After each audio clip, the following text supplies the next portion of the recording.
ask you, when prominent Democratic voices like Maureen Dowd and David Axelrod and Van Jones and others are so critical of Joe Biden, and of course he is struggling cognitively, I can't think of, in the last couple of months, any appearance that he has had where he wasn't either mumbling or bumbling or stumbling or having no clue where to go, where to exit.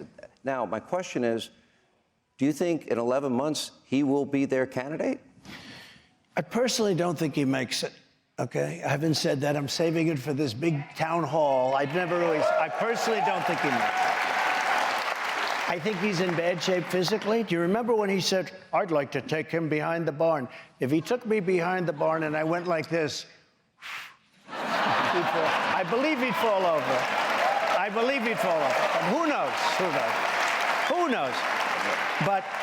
But it was okay. And by the way, it was okay for him to say that. He said, I'd like to take him behind the... He could say that and everyone thought it was so cute.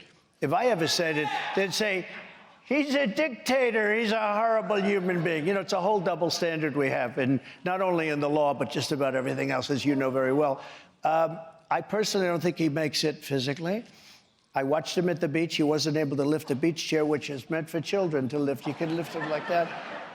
And mentally, I would say he's possibly equally as bad and maybe worse, but I don't know. I will say this, he's got vicious people surrounding him around that beautiful Oval Office.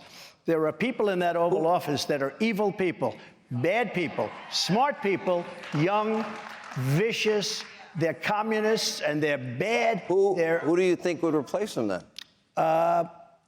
Well, I saw one person on who I actually had a very good relationship with, but I'm sure that it would end very quickly. I saw him in your debate the other night, and he's slick, but he's got no facts. You know, he's got no facts.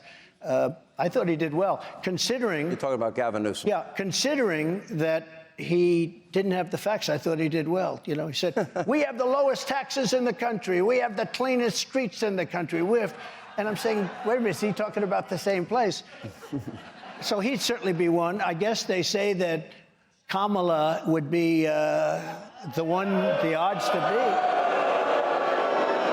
beat. Because they say if they didn't give it to her, the African-American vote, the black vote, would not go to them. And we just had a poll where I'm at 22 and 25% with the black vote. If we have that, we can call the election over.